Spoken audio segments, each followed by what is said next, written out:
Ամփոփելով մեր ուրեմն պահանջի իշխանությանը չի փոխվել, ինչը մենք ի սկզբանե հանրահռչակել ենք, նույնը շարունակում ենք եւ հիշեցնում եմ կառավարություն։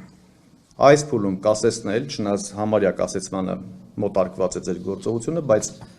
իրավական ակտով կասեցնել հայտարարագրման պահանջը, հայտարարագրման համակարգ ենթարկել խորքային փոփոխությունների, ապահովելով լայն քննարկումներ մասնագիտական հանրության եւ շահառուների հետ, հանրային լայն իրազեկում հայտարարագրման հմտությունների փոխանցում իրականացնել, որպեսզի յուրաքանչյուր ոք կարողանա ինքնուրույն լրացնել հայտարարագիրը, հայտարարագրման բազմաշերտ փուլային տարբերակի մշակում եւ տեստավորում, սրա մասին միշտ ասում ենք հետեւյալ կերպ.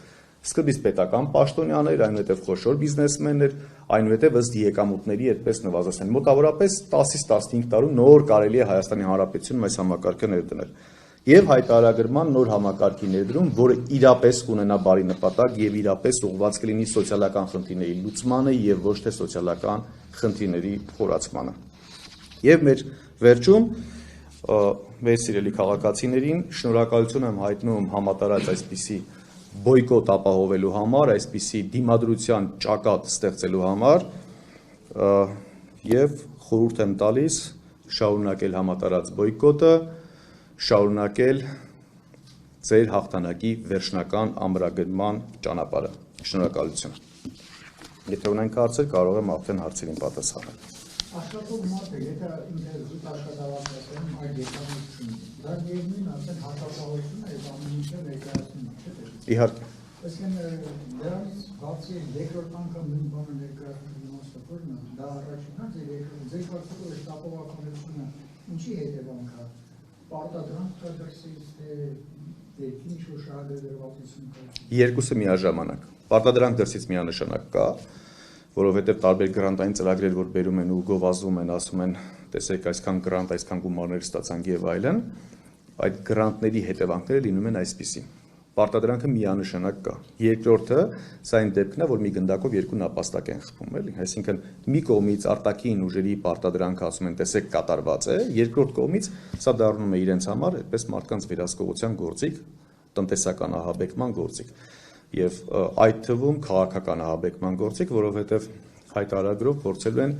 բոլոր իշխանությունները, ոչ միայն սրանք, եթե համակարգը մնաց ուժի մեջ եւ համակարգի դեմ այսպիսի բոյկոտ եւ դիմադրություն չստեղծվեց, բոլոր իշխանությունները սա կիրառելու են յուրաքանչյուրին անհատական ջարդելու, անհատական տուժեր տուգանքներով այդպես ծանրաբեռնելու եւ տարբեր տարատեսակ քրեական պատասխանատվության վախի մթնոլորտում մարդկանց կառավարելու ու իրենց կամքը թելադրելու գործողություն։ Սա իրական նպատակ։ Իրական նպատակը դուք օրինակ տեսեք շատ հետաքրքիր հարց եք բարձրացնում, եթե ունեք ինչու եք պահանջում, բայց ինքը շատ խորքային է, որովհետև ոչ թե պահանջում են, որ լավարկեն Հայաստանի Հանրապետության քաղաքացիների սոցիալական կարգավիճակ օրինակ, այլ դա իրականացնում է, որ ընդամենը մարդկանց շատ ավելի կարողանան տանջեն եւ կարողանան վերահսկեն։ Սա է ընդամենը նպատակը։ Այն նպատակ գոյություն չունի։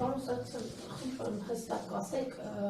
այն քաղաքացիներ, որոնք չեն ներկայացվել եւ չեն ներկայացնելու, իրենց ինչ է սպասում։ Ոչ մի բան։ Ոչ որևէ վարչական։ Շատ կարճ կոնկրետ, ոչ մի բան։ Վարչական տուգանքը հանված է, չեն կարողանալու տուգանել մարդկանց, ոչ են ներկայացել։ Հարկային տուգանք չեն կարող գրել, որովհետև չեն կարող ֆիզիկական անձի մոտ գնալ ստուգման։ Օրինակ մենք մշտად դիտարկելու ենք, եթե այդ դրույթը, որը որ իրավունք էր վերապահում, գնան ֆիզիկական անձի տան դուռը փակեն եւ մտնեն հարկային ստուգում իրականացնեն, այդ դրույթը մենք հետ ենք ուղարկել։ Հիմա պատկերացեք, մենք մշտად դիտարկում ենք անում, եթե փորձեցին այս դրույթը հետ բերեն, որ կարողանան ֆիզանձի մոտ ստուգում իրականացնել, այդ ժամանակ մենք ակցիան նորից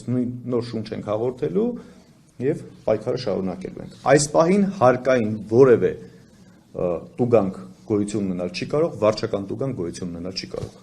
Եվ դուք տեղեկեք այդ 130,000 ովքեր հայտարարագրել են, որ կառույցներից են։ Տարբեր,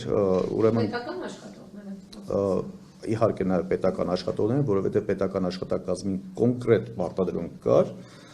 պարտադրում էին, որ ներկայացնեն,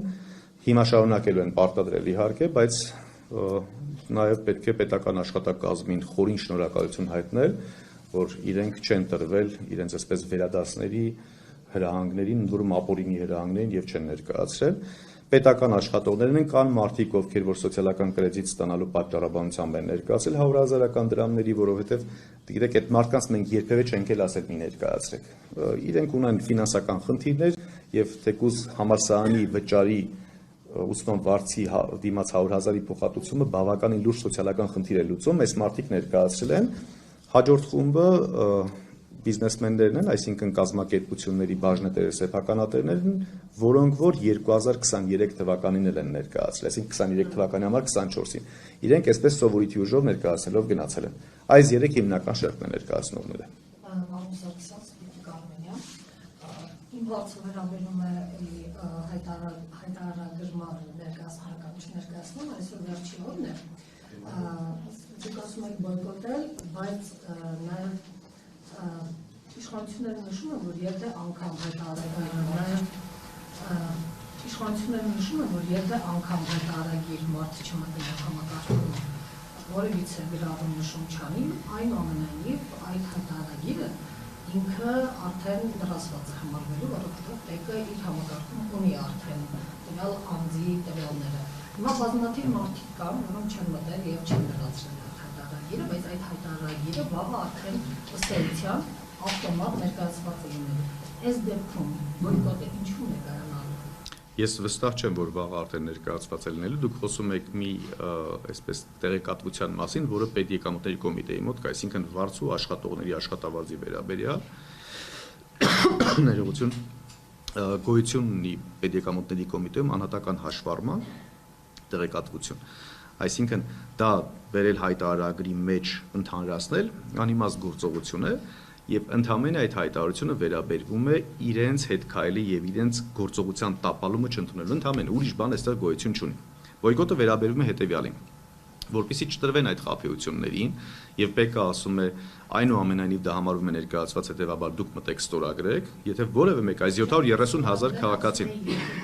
ուզում եք սոցվճար ստանաք, միայն այդ դեպքում մտեք ստորագրեք։ Սոցվճար ստանաք, թե սոցիալական կրեդիտ։ Սոցիալական այդ քեշբեքերի մասին խոսքը, ասում եմ, եթե դա չեք ուզում ստանալ քեշբեք։ Ես դա խոսքի մեջ նշեցի։ Մտնեք եւ ստորագրեք, այսինքն ինքը հավատացեք, հայտարարագիրը գնում է իրենց մոտ։ Հավատացեք, շատ քիչ մարդ կա Հայաստանի Հանրապետությունում, որ ունի ուսանող զավակ եւ դեռևս չի ստացել 100,000 դրամ սոցիալական կրեդիտները ու չի ներկայացել հայտարարագիր։ Գրեթե բոլորը արդեն ներկայացել են։ Շատ քիչ մաս կա, նորից եմ կրկնում, որ չի ներկայացել։ Հետևաբար պետք չի մտնել եւ ստորագրել, պետք չի մտնել եւ փոփոխության ենթարկել դա։ Խոսեցինք հարկային, ուրեմն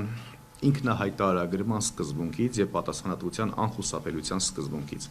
Եթե դուք մտնում եք եւ ստորագրում եք, նշանակում է դուք ինքներդ ձեր համաձայնությունը տվել եք եւ դուք ինքնուրույն եք ձեր հարկերը հաշվարկել եւ վճարել։ Դա նշանակում է, որ պատասխանատվության կենթարկվեք դուք։ Եթե ՊԵԿ-ի կողմից օրենքի ուժով համարվում է ներկայացված, դա համարվում է նաեւ հարկային սկզբունքների խախտումով, այսինքն յուրաքանչյուր քաղաքացու իրավունքի խախտումով ընդունած հայտարարագիր, հետեւաբար ձեզ որևէ մեկը դրա համար չի կարող պատասխանատվության ենթարկել։ Հիմա մարդկանց մոտ հարց է առաջանում, ասում են, դե եթե համարվում է ներկայացած, եկեք մենք ստորագրենք, ինչու չենք ստորագրում։ Տեսեք վտանգի ինչումն է կայանում։ Թվում է, թե որևէ տեսակ այդպես մարդը վտանգ չունի ավելհարկ վճարելու, բայց որևէ մեկ իր բանկային քաղվածքը չի ուսումնասիրել եւ տեսել տարեկան կտրվածքով բացի աշխատավարձից այլ գումար նստել է թե չէ։ Օրինակ, պարտքով միմյանց փող փոխանցել են թե չէ, որ գնացել են ընդմիջում են իրականացրել ընկերներով, հետո ինչ որ մեկը վճարում է կատել, մնացած բոլորը բաժանել են թվակազմի վրա, փոխանցել են վճարող ընկերոջ քարտին։ Այդպիսի եկամուտները հաշվառած են, այսինքն արտացոլված են քաղվածքում, թե չէ։ Եթե արտացոլված են, դրա վերաբերյալ պայմանագիր կնքված է, թե ոչ։ Եթե մարդը այս հարցերի պատասխան չունի եւ ինքը ասում է, դե գիտեք, մեկը համարվելու է ներկայացած, մենք ներկայացնենք, ոչ, հակառակը պետք չի ներկայացնել, որpիսի դուք պատասխանատվությունից խուսափեք։ Հենց դուք մտակ ներկայացրեցիք եւ ձեր էլեկտրոնային ստորագրությունով հաստատեցիք, սա միանգամից նշանակելու է, որ դուք ինքնահայտարարագրման սկզբունքով առաջնորդվել եք, ինքնուրույն եք հաշվարկել եւ վճարել ձեր հարկերը եւ պատասխանատվությունը կրում եք դուք։ Մյուս պարագայում ՊԵԿ-ը պետք է կրի պատասխանատվություն, որովհետեւ սկզբունքի խախտում է տեղի ունենում։ Եթե ես չեմ ներկայացել, ինքին չի կարող դրա համար պատասխանատվության ենթարկի։ Դու ես ներկայացել, դե դու էլ պատասխանատվության ենթարկվի։ Եվ մի հարց է դերից կներեք,